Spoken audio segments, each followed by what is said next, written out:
வணக்கம் நண்பர்களே.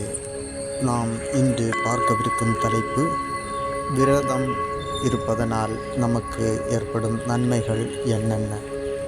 This video is sponsored by SBO Digital Marketing. Join SBO Digital Marketing work from home opportunity.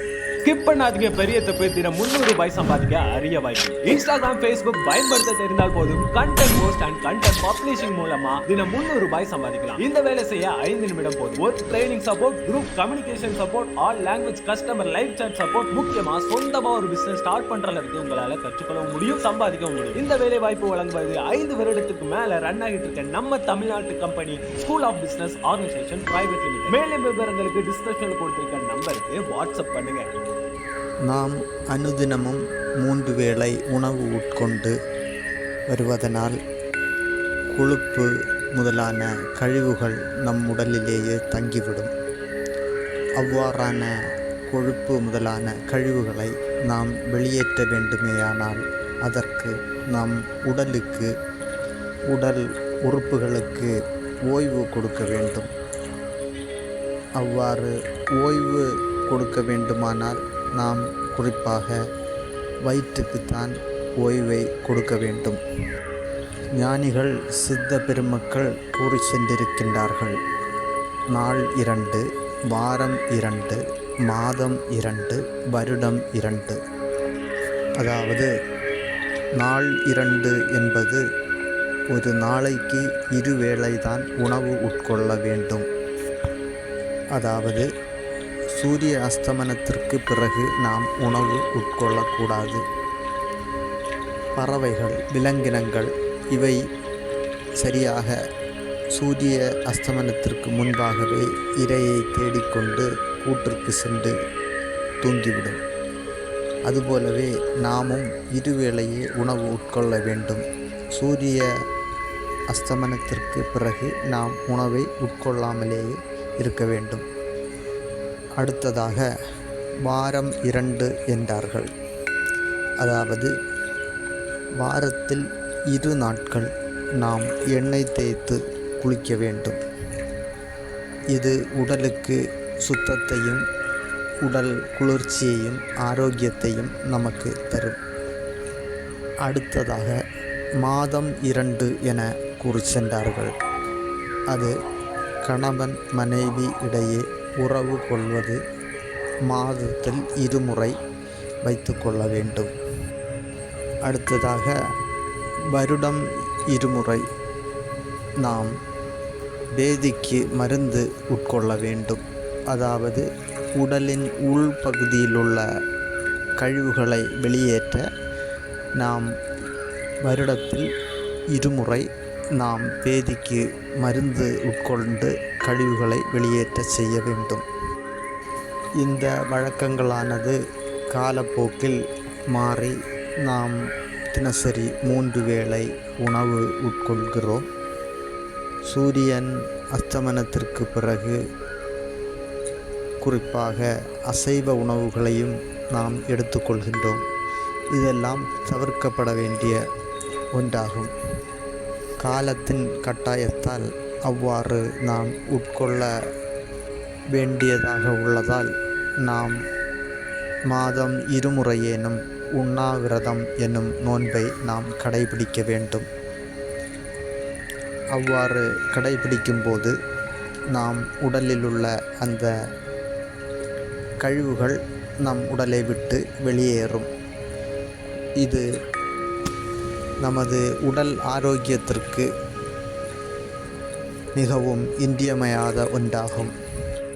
உண்ணா நோன்பு கடைபிடிக்க நினைப்பவர்கள் பொதுவாக பௌர்ணமி, ஏகாதசி, சஷ்டி முதலான நாட்களை தேர்ந்தெடுப்பார்கள்.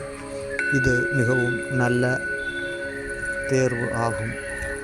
ஏனென்றால் பௌர்ணமி முதலான தினங்களில் நமக்கு பிரபஞ்சத்தினுடைய சக்தியும் சீதோஷ்ண நிலையும் நமக்கு இந்த உண்ணா நோன்பை கடைபிடிக்க மிகவும் உதவிகரமாக இருக்கும்.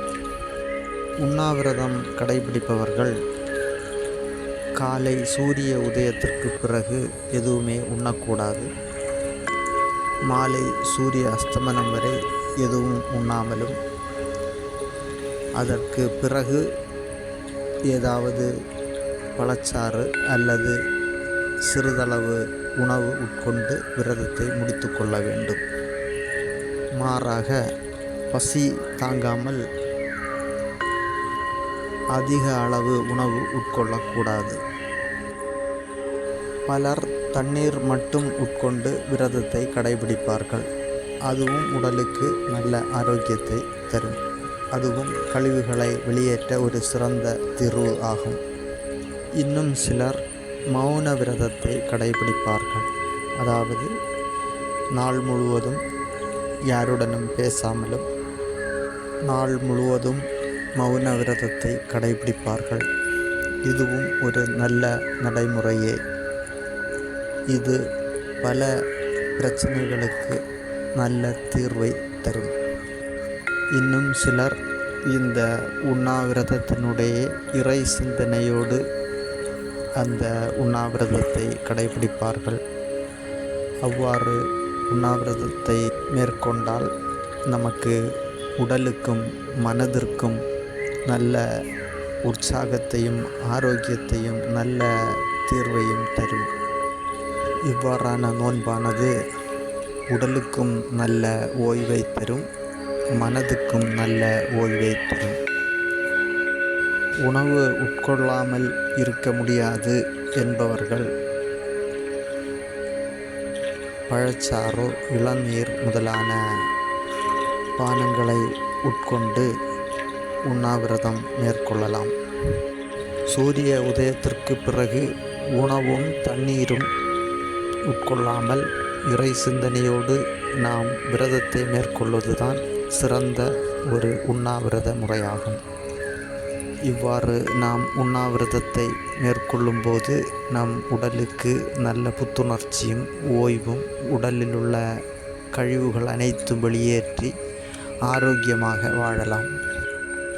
பலரும் உண்ணாவிரதம் என கூறிக்கொண்டு உணவை உட்கொண்டு மனதை அலைபாய விட்டு டெலிவிஷன், மொபைல் ஃபோன் இவ்வாறான பல வழிகளில் நேரத்தை வீணடித்து கொண்டிருக்கின்றார்கள். அவ்வாறு அல்லாமல் மனதுக்கும் ஓய்வை கொடுத்து உண்ணாவிரதத்தை மேற்கொள்ள வேண்டும்.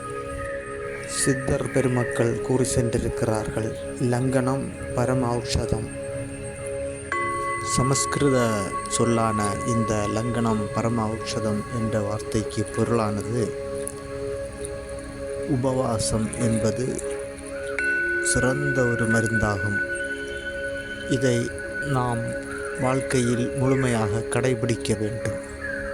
பலர் ஒரு முறை இந்த உண்ணா நோன்பை கடைபிடித்து எனக்கு எந்த மாற்றமும் தென்படவில்லை, அதனால் எந்த பயனும் தெரிவதாக அறிகுறிகள் இல்லை என கூறுவார்கள்.